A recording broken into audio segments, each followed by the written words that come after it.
임하시기를 바랍니다. 여러분, 저는 오늘 마태복음 25장 31절로 40절 말씀을 통해서 선택받은 자의 삶, 선택받은 자의 삶이란 제목으로 같이 또 말씀 나누기를 원합니다. 여러분, 종군 작가죠. 헝가리 출신의 엘리 위젤이라는 분이 있습니다. 그분이 자신이 15살 때 아우슈비츠라고 하지 않습니까?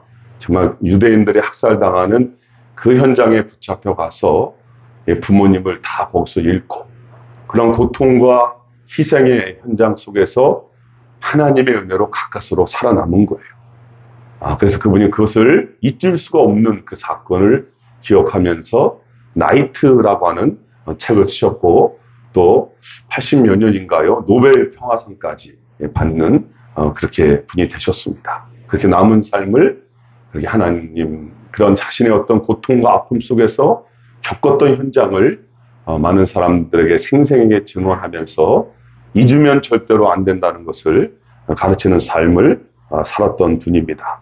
거기에 보니까 그 책에 나오는 그 아이만이라는 아주 어떻게 보면 전범이죠. 그죠? 그 앞장이 노릇을 한 당시 유대인들 600만 명을 대학살하는데 앞장섰던 그 장본인 그 아이만이라는 사람이 에 대한 얘기가 나오고 있거든요. 어느 날 큰 장대를 세워놓고 거기에 그 어린아이 유대인 소년의 그 아이의 목을 매다는 거예요. 얼마나 여러분 피투성이의 그 목을 매다는 장면이 처참합니까? 근데 일부러 많은 사람들을 그 유대인들을 끌어다가 그 아래로 지나가게 하는 거예요. 너희도 이렇게 된다는 거죠. 그게 위협을 하는 거였습니다. 그 광경을 지켜보던 작가인 이 엘리 위젤이 그 아이만에게 묻는 거죠.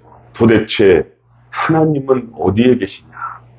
도대체 하나님은 어디에 계시냐? 그러자 아이만이 능청스럽게 대답을 하죠. 하나님도 지금 막 저 소년과 함께 죽어가고 있다. 여러분, 그러고 나서 얼마 되지 않아서 전쟁이 끝나죠. 그리고 연합군의 승리로 이제 끝이 납니다. 그리고 아이만은 독일의 패전과 함께 어디론가 잠적해버렸습니다. 알고 봤더니 저 남쪽에 아르헨티나로 도망을 친 거예요. 어느 시골에서 이름도 고치고 숨어서 몰래 살고 있었던 것이죠. 그런데 전 세계에 들어있던 비밀 경찰들에 의해서 결국 붙잡히게 됩니다. 그 이후에 국제 최고 재판소에 회부되었고 유리로 만든 감옥에 갇히게 되었고 많은 사람들에게 공개가 되죠. 그리고 처형을 당합니다. 여러분, 이 책에서 저자는 다시 질문을 던지고 답을 하고 있거든요. 하나님은 지금 어디에 계시는가? 그리고 그렇게 답하고 있습니다. 하나님은 지금 살아계셔서 그 아이만을 심판하고 계신다. 여러분, 우리가 믿는 복음, 이 복음의 완성은 무엇인가? 복음의 완성은 주님의 다시 오심이죠. 그죠? 우리가 복음 그럴 때 복음은 예수님에 관한 모든 것을 포함하고 있는 거예요. 주님이 이 땅에서 태어나시고 공성의 삶을 사시고 고통을 당하시다 돌아가시고 다시 부활하시고 그 주님이 부활 승천하셨고 그 주님이 반드시 다시 오시잖아요. 그를 재림이라고 말합니다. 이 모든 것을 품고 있는 것을 복음이라고 우리가 말하는 것입니다.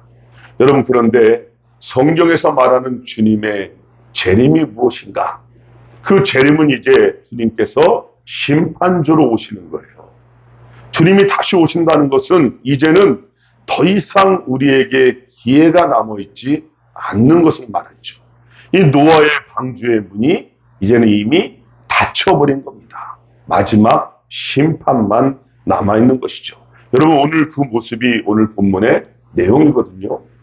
여러분, 사람은 누구나 예외 없이 영광스러운 주님의 보좌 앞에 서게 됐고 거기서 우리는 주님으로부터 선택을 받게 됐어요.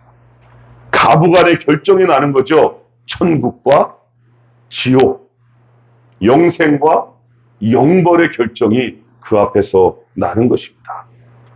여러분, 우리는 어느 쪽일까요? 우리가 천국의 상속자라는 사실을 여러분 어떻게 할 수 있을까요?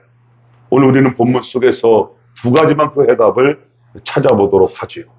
여러분, 첫 번째 오늘 본문을 통하여 주신 메시지는 최종 결정의 선택은 천국과 지옥의 영생과 영벌의 최종 결정의 선택은 하나님께 있다라는 것입니다. 하나님께 있다. 우리 34절 말씀 같이 한번 읽어보시죠.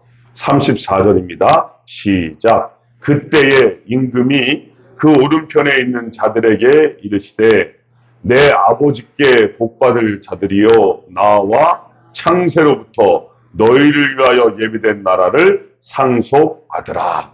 아멘. 최종 결정의 선택은 누구에게 있다고요? 하나님에게 있는 거죠.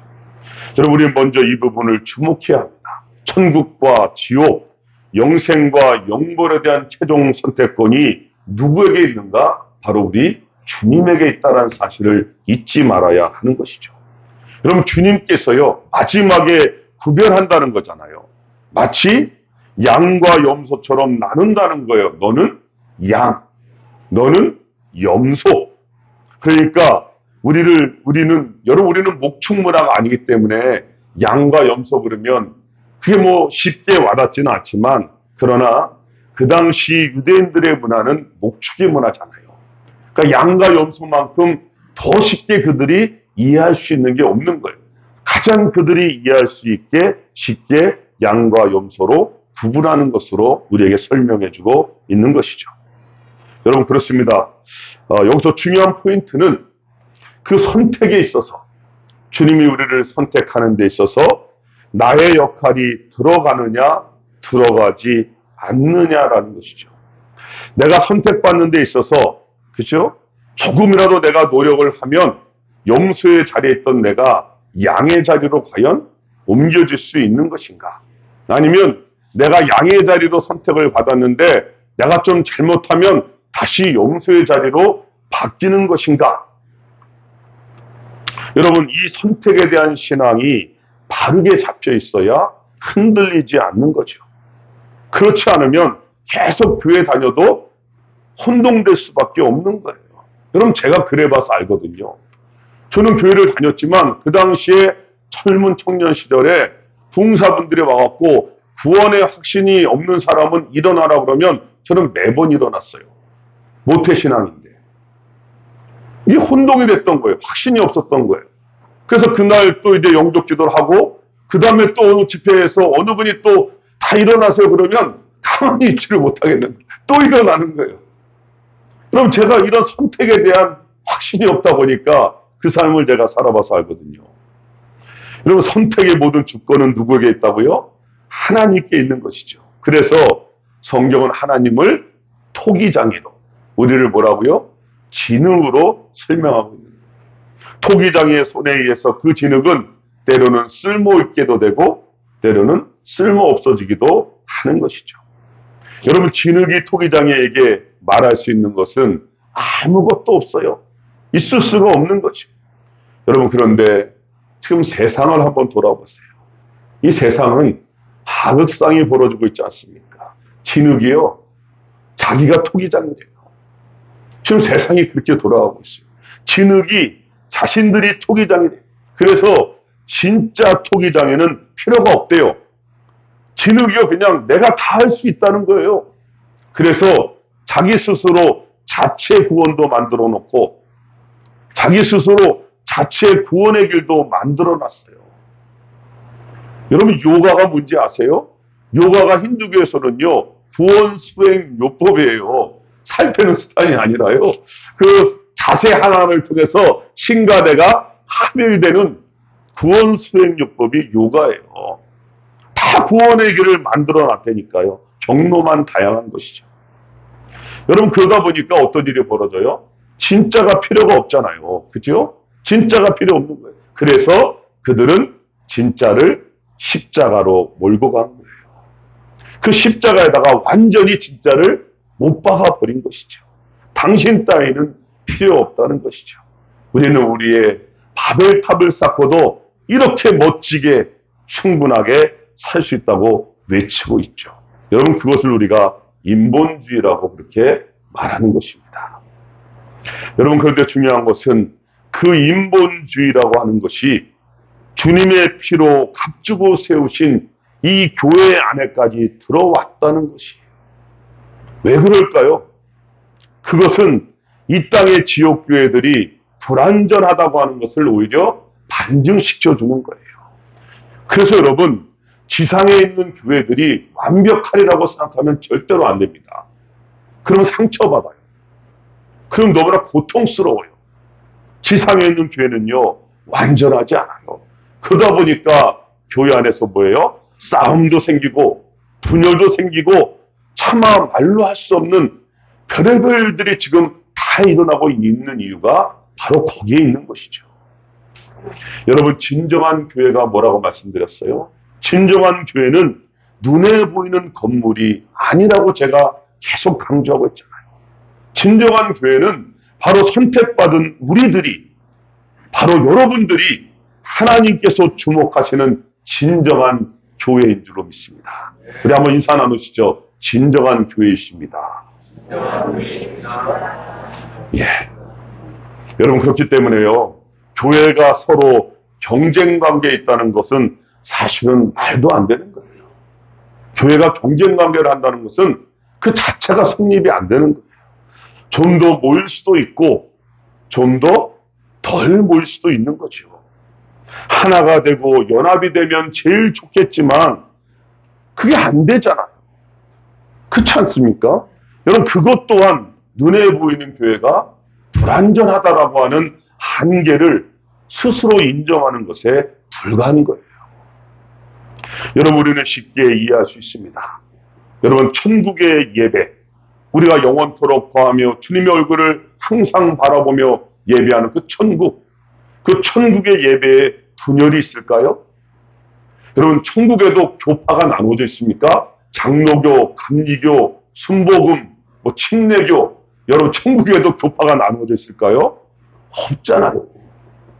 시기와 질투와 경쟁이 천국의 예배 가운데 있을까요? 없는 거예요. 말도 안 되는 거죠. 천국에는요, 절대 행복입니다. 절대 만족입니다. 절대 기쁨입니다. 제가 절대라는 쓰는 이유는 변하지 않기 때문이에요. 변하지 않는 것은 그것밖에 없는 거예요. 왜냐하면 천국에는요, 인본주의가 없기 때문이에요. 인본주의는 사람이 중심된 걸 말하는 거예요. 그렇죠? 천국에는요, 사람이 주인공이 될 수가 없어요. 천국의 주인공은 바로 하나님인 줄로 믿습니다. 하나님이 모든 것을 친히 다스리시는 거예요. 아니, 그 전능하시고 완벽하신 그 하나님이 모든 것을 다스리시는데 거기에 어떤 부족함이 있겠어요? 거기에 무슨 문제가 있겠어요? 그죠? 완벽 자체인 것이죠. 여러분, 바로 그것이 우리의 최종 종착점입니다. 여러분, 기대하시기 바랍니다. 사모하시기 바랍니다. 그날을 바라보며 가시기 바랍니다. 그러면 여러분, 이 땅에서 우리가 어떻게 살아야 할지 풀리지 않습니까? 자꾸만 움켜쥐려고 하지 않을 거 아니에요. 아니, 뭘 자꾸만 그렇게 더 움켜쥐려고 그래요. 이 정도 살면 됐지. 예전에 살던 거에 비하면 지금, 여러분, 저도 60년대생이지만 보세요. 그때에 비하면 지금은 천국 같은 삶 아닌가요? 상상도 없는 삶을 지금 우리가 살고 있거든요. 언제 스마트폰을 쥐고 이렇게 실시간으로 막 영상으로, 제 동생이 영국에 있잖아요. 영상으로 여기서는 얼굴을 보면서 얘기할 수 있다니까요. 지금 이런 시대가 열린 거 옛날엔 생각도 못 하잖아요. 그렇잖아요. 뭘 그렇게 자꾸만 더 가지려고, 더 누리려고, 더 소유하려고 그러는 거냐는 거죠. 이제는 자꾸만 천국을 사모한다면 뭐 하는 거예요? 자꾸만 내려놓는 거예요. 그렇죠? 버리는 거예요. 점점 우리는 주님, 오직 주님만 생각하면서 그쪽으로 가까이 가야 할 줄로 믿습니다. 여러분, 그 토기장이신 하나님께서 우리들을 선택하셨어요. 믿습니까? 그분이 우리를 선택하신 겁니다. 믿습니까? 여러분, 에베소서에서는요, 하나님이 우리를 선택한 시기를 정확히 말씀으로 증명해 주고 있어요. 하나님께서 우리를 언제 택했는가? 오늘 에베소서에 보니까 창세 전에 너희를 택했다. 여러분, 하나님이 우리를 택하신 게요, 어쩌다 마지못해서 우연히 실수가 아니래요.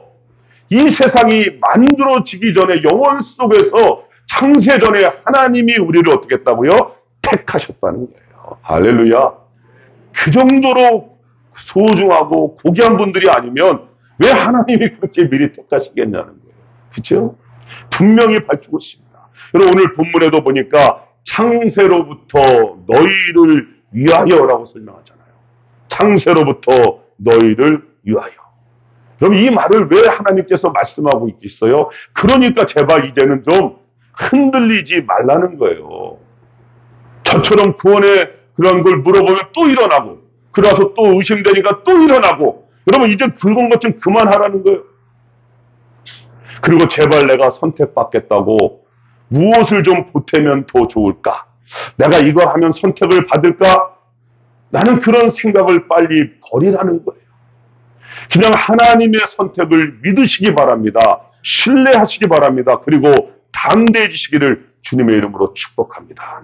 여러분 이게 안 되니까요. 여러분 제가 사우디에 있었잖아요. 그 메카라고 하는 곳에요. 해마다 수백만 명이 몰려들어요. 한 번도 그곳에서 사고가 안 난 적이 거의 없거든요.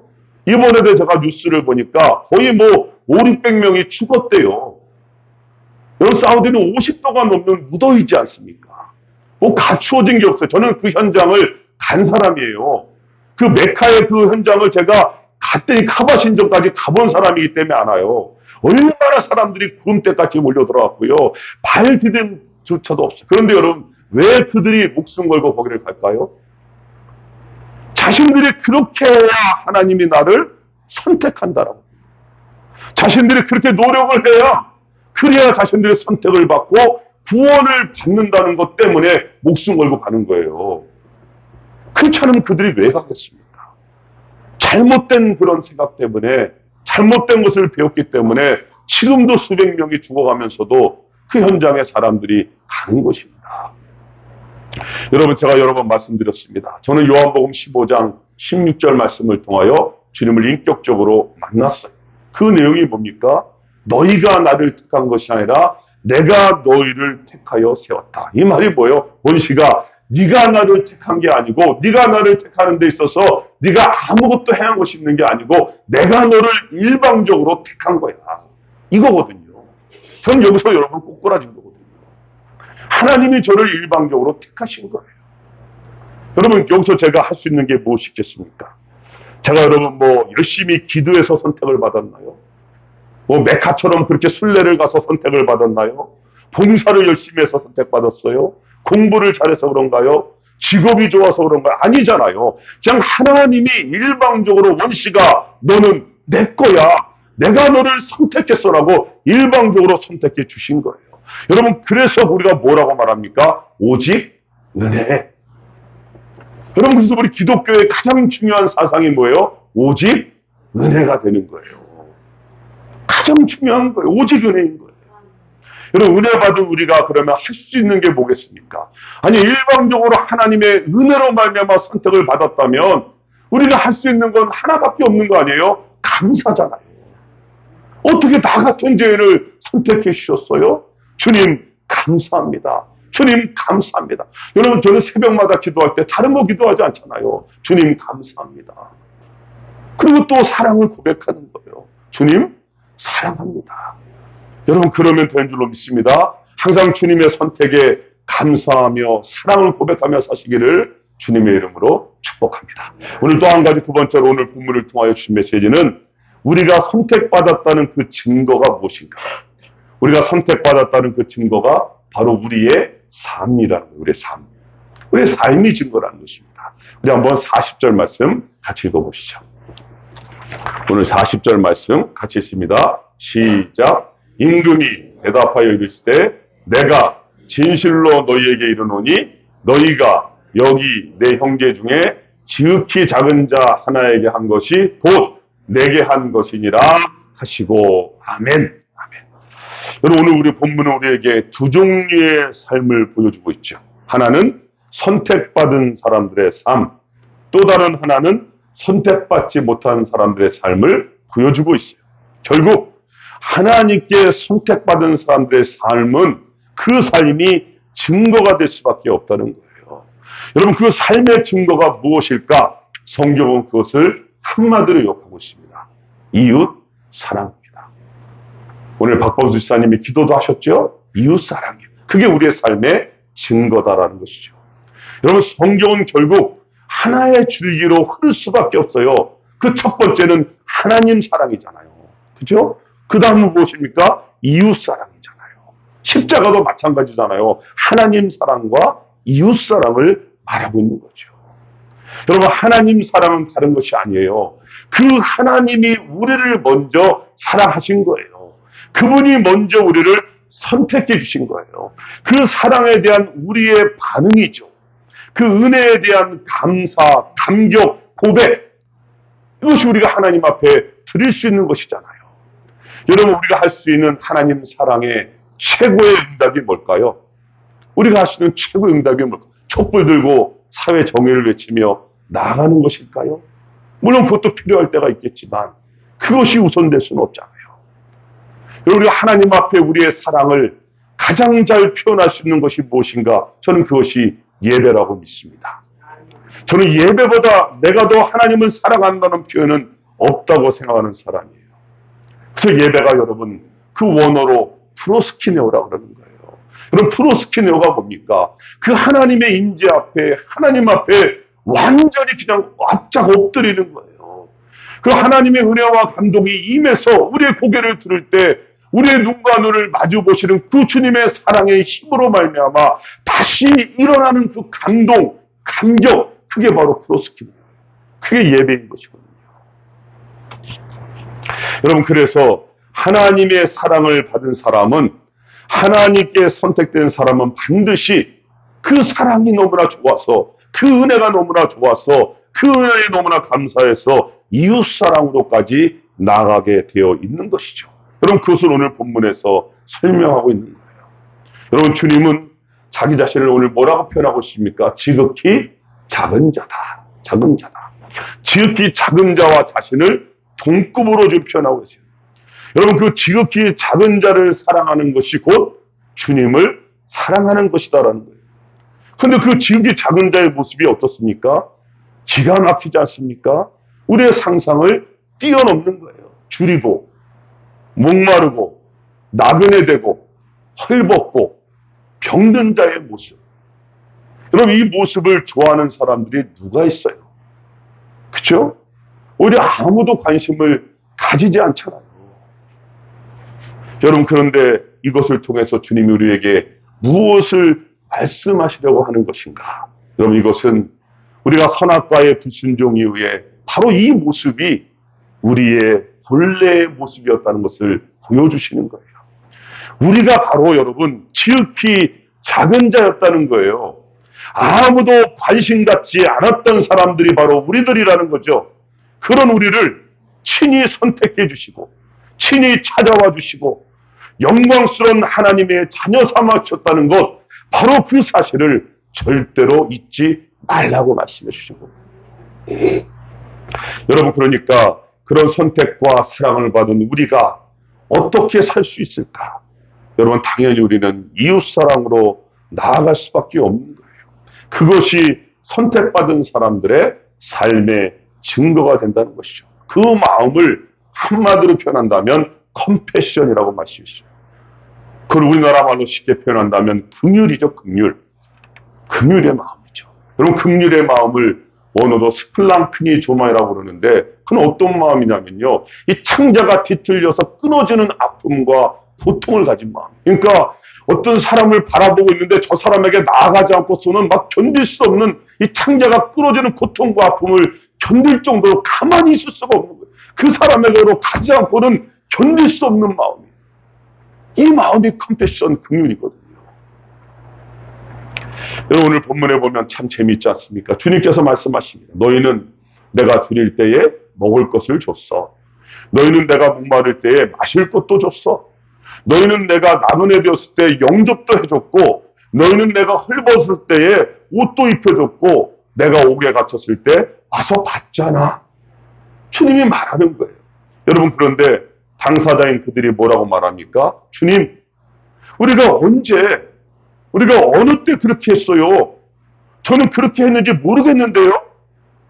기억조차 여러분 하지 않고 있지 않습니까? 여러분, 이 사실이 너무나 인상적이지 않나요? 왜 그럴까요? 왜냐하면 우리는 조금만 일을 해도 뭐 조금만 뭘 해도 생색을 내려고 하는 마음이, 누가 알아주기를 바라는 마음이 내 안에 있거든요. 마치 대단한 일한 것처럼 인정받고 칭찬받고 싶은 게 우리들의 마음 아닙니까? 그렇잖아요. 그건 저에게도 있거든요. 그런 거. 여러분, 그런데 하나님의 선택을 받은 사람은 당연하다는 것입니다. 그 주님의 사랑만 생각하면, 그 주님의 십자가의 사랑만 묵상을 한다면 견딜 수가 없는 거죠. 그 감격과 기쁨, 그 은혜와 사랑을 견딜 수가 없는 거예요. 거저 받았으니까. 그 사도 바울처럼 사랑의 빚진 자가 되는 거죠. 그래서 이웃사랑으로 자신도 모르게 나아가는 것이고, 그러고 나서는 나도 모르게 잊어버리고 마는 것이죠. 여러분, 그런 사랑들이, 그런 사랑의 삶들이 우리의 삶 가운데 나타나시기를 바랍니다. 잊혀져 버리는 삶들이 나타나시기를 바랍니다. 여러분, 그래요. 우리는 바로 그 사랑을 받은 사람들이죠. 선택된 사람들입니다. 그러니까 이 땅을 살아가면서 그리스도이란 이름 때문에 분명히 손해볼 수 있어요. 분명히 어려움 당할 수 있어요. 그리스도인이기 때문에 올라오는 분노를 참아야 할 때도 있는 거예요. 그리스도인이기 때문에요, 무시당해도 견뎌할 때가 있는 거예요. 그리스도인이기 때문에 조금 더 불편함으로 갈 수도 있는 거예요.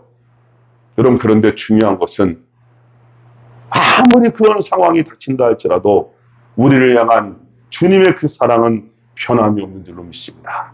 그 사랑은 흐르고 있는 거예요. 도저히 불가능한 우리를 선택하신 주님의 그 십자가의 사랑, 그 사랑은 끊임없이 우리 가운데 어떠한 상황 가운데서도 흐르고 있는 거거든요. 여러분, 그렇게 선택받은 자답게 이제는 믿음으로 승리하며 사시기를 주님의 이름으로 축복합니다. 이제 말씀을 맺어보겠습니다. 여러분, 젊은 사형수가 있었어요. 사형을 집행하던 날 형장에 도착한 그 사형수에게 마지막 5분의 시간이 주어집니다. 여러분, 최후의 5분, 비록 짧았지만 너무나도 소중한 시간 아닐까요? 이제 마지막 5분을 어떻게 쓸까? 그 사형수는 고민 끝에 결정을 합니다. 나를 알고 있는 모든 이들에게 작별 기도를 하는데 2분, 그리고 오늘까지 나를 살려준 하나님께 감사하고 곁에 있는 다른 사형수들에게 한마디씩 작별 인사를 나누는데 2분, 그리고 나머지 1분은 눈에 보이는 자연의 아름다움과 지금 최후의 순간까지 서 있게 해준 것에 감사하기로 마지막 1분을 쓰기로 마음을 먹습니다. 여러분, 눈에서 흐르는 눈물을 삼키면서 가족들과 친구들을 잠깐 생각하며 작별 인사와 기도를 하는데 벌써 2분이 흘러간 거예요. 이제 자신에 대해 돌이켜보려는 순간, 야, 이제 3분 후면 내 인생도 끝이구나 라고 하는 생각이 들자 눈앞이 캄캄해집니다. 지나가버린 28년이라는 세월을 금쪽같이 아껴쓰지 못한 것이 정말 후회가 되는 그런 생각이 듭니다. 다시 한번 내 인생을 더 살 수 있다면 하고 회한의 눈물을 흘리는 순간 기적적으로 사형 중지 명령이 떨어지게 되는 거예요. 간신히 목숨을 건지게 됩니다. 여러분, 941생으로 살아난 그는 사형 집행 전에 주어졌던 그 5분의 시간을 생각하면서 하루하루 순간순간을 이제는 마지막 순간처럼 소중하게 생각하며 이웃사랑으로 열심히 살게 되는 것이죠. 여러분, 그 결과 그는 죄와 벌, 까라마조프가의 형제들, 제가 제일 좋아하는 책입니다. 까라마조프가의 형제들. 수많은 불의의 명작들을 발표하면서 톨스토이에 비견되는 세계적 문호로 성장하게 되죠. 여러분, 그 사형수가 바로 누군지 아시죠? 도스토옙스키입니다. 여러분, 우리 주님은 반드시 다시 오시죠? 그때와 시기만 우리는 모를 뿐입니다. 그 주님께서 우리를 선택하셨습니다. 여러분, 이 땅에서 선택받은 자의 삶이 긴 것 같지만 어쩌면 도스토옙스키의 최후의 5분과도 같은 것이 아니겠습니까? 이제 선택받은 자로서의 삶을 여러분 어떻게 사시겠습니까? 후회 없이 사시기를 바랍니다. 여러분, 이제 더 이상 흔들리지도 헷갈리지도 마시기 바랍니다. 우리가 아직 죄인 되었을 때에 주님께서 우리를 친히 선택하셨다는 사실, 자녀 삼아 주셨다는 사실, 하나님의 상속자가 되게 하셨다는 사실을 잊지 마시기를 바랍니다. 여러분, 적어도 그 사랑을 받은 우리들은 이제 그 기쁨과 감격을 가지고 이웃사랑으로 지극히 작은 자에게로 나아가야 될 줄로 믿습니다. 그렇게 살아갈 때 바로 그것을 하나님께 영광이라고 말하는 것입니다. 여러분, 한 주간 우리 삶 속에서 그런 하나님께 영광의 열매를 주렁주렁 맺으며 살아가는 우리 모두가 되시기를 주님의 이름으로 축복합니다. 기도하시겠습니다. 하나님, 감사합니다. 거룩한 주님의 임재 앞에서 하나님, 우리가 오늘 이 자리에 있을 수 있다는 것 자체가 하나님의 은혜가 아니면 어떻게 설명할 수 있겠습니까? 70억이 넘는 세상의 수많은 인구 가운데서 하나님이 친히 너는 내 것이라고 우리를 선택하여 주시고 자녀 삼아 주시고 우리와 함께 하심으로 말미암아 이 거룩한 주님의 존전에 오늘 예배자로 엎드릴 수 있다는 것, 하나님 어찌 감사하지 않으시겠습니까? 날마다 주님의 그 은혜와 그 사랑, 그 십자의 감격을 가지고 우리의 삶 속에 우리의 이웃을 향하여 주님의 사랑으로 나아가는, 하나님께 영광 돌리는 거룩한 삶을 살 수 있도록 우리 모든 교우들을 축복하여 주시옵소서. 예수님의 이름으로 기도드리옵나이다. 아멘.